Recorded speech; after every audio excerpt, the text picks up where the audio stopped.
জাতীয় কবি কাজী নজরুল ইসলাম ব্রিটিশ বিরোধী আন্দোলন থেকে মহান মুক্তিযুদ্ধ, প্রতিটি গণ আন্দোলনে নজরুলের অমর সব সৃষ্টি ছিল চালিকা শক্তি। একই সাথে তার লেখনী ছড়িয়েছে প্রেম, ভালোবাসা আর সম্প্রীতির চিরায়ত আহ্বান। ধর্মবর্ণের ঊর্ধ্বে উঠে সাম্য আর মানবিকতাকে সবার উপরে স্থান দিয়েছিলেন বাংলার বিদ্রোহী কবি। প্রকৃত অর্থে বৈষম্যমুক্ত সমাজ গঠনে নজরুল চর্চার আহ্বান বিশেষজ্ঞদের। ১২৭তম জন্মজয়ন্তীতে এসে আজও প্রাসঙ্গিক নজরুল। আরও জানাচ্ছেন মানিক শিকদার। ৭২ ঘন্টা ময়েশ্চার লক সমৃদ্ধ লিলি বডি ওয়াশ, শিয়া বাটারের গুডনেস স্কিন রিপেয়ার করে রাখে সফট ও গ্লোয়িং।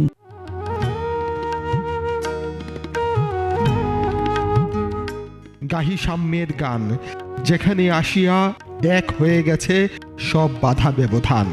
তিনি শোষিতের কণ্ঠস্বর, তিনি প্রেমের শুভ্রতা, পরাধীনতার শৃঙ্খল ভাঙার মন্ত্রে তিনি বাঙালিকে জুগিয়েছিলেন অফুরন্ত প্রেরণা। সেই দ্রোহ ও প্রেমের কবি কাজী নজরুল ইসলামের ১২৭তম জন্মবার্ষিকী। কান্তারে বিনাশ্বরে হরিগুণ গায়, শ্রবণে জুড়ায় শুনি আহার কি মধুর স্বর। মাত্র ২৩ বছরের সংক্ষিপ্ত সাহিত্য জীবন, কিন্তু এই অল্প সময়েই নজরুল যা সৃষ্টি করেছেন তা বাংলা সাহিত্যের ইতিহাসে এক অলৌকিক অধ্যায়। ১৯২১ সালে তার বিদ্রোহী কবিতা তৎকালীন পরাধীন সমাজের মোড় ঘুরিয়ে দেয়। বলবীর বল উন্নত মম শির, শির নেহারি আমারই নত শির ওই শিখর হিমাদ্রির। তিনি ছিলেন একাধারে কবি, গল্পকার, ঔপন্যাসিক, প্রাবন্ধিক, নাট্যকার, চলচ্চিত্রকার, অভিনেতা, সাংবাদিক, সম্পাদক, রাজনীতিক এবং সর্বোপরি একজন সঙ্গীতজ্ঞ। শত বছর পেরিয়ে গেলেও কবির আরও গান ও কবিতা এখনও রয়ে গেছে লোকচক্ষুর অন্তরালে। কোথায় হারিয়ে গেছে, কার কাছে আছে, কেউ হয়তো জানে না, কেউ হয়তো পেতে পারে দু একটা। কারণ উনি তো আত্মভালা মানুষ ছিলেন। গানের ওনার পাণ্ডুলিপি খেরোখাতা রেখেই চলে যাচ্ছেন বাইরে, এরকম ঘটনা ঘটেছে। তো তার রচিত সংকলিত গানের সংখ্যা প্রায় ৩৫০০, যা নজরুল গীতি নামে বাঙালির হৃদয়ে স্থায়ী আসন করে নিয়েছে।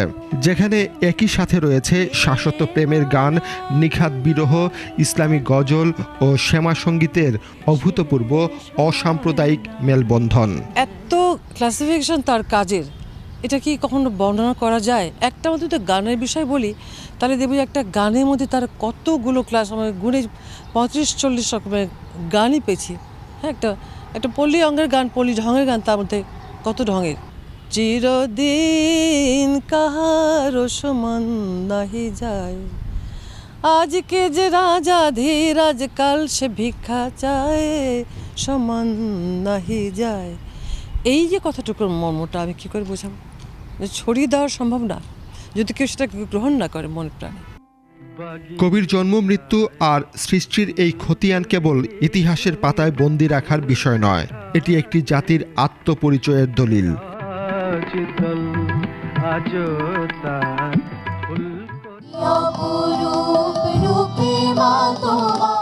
বিশেষজ্ঞরা বলছেন, শত বছর পেরিয়ে গেলেও নজরুলের যেসব কাব্যগাথা ও স্মৃতিচিহ্ন এখনও অবহেলায় রয়েছে, তা রাষ্ট্রীয় উদ্যোগে দ্রুত সংরক্ষণ করা এবং নতুন প্রজন্মের কাছে তার অসাম্প্রদায়িক চেতনা পৌঁছে দেয়াই হোক জন্মজয়ন্তীর অঙ্গীকার। মানিক শিকদার, ২১ টেলিভিশন, ঢাকা।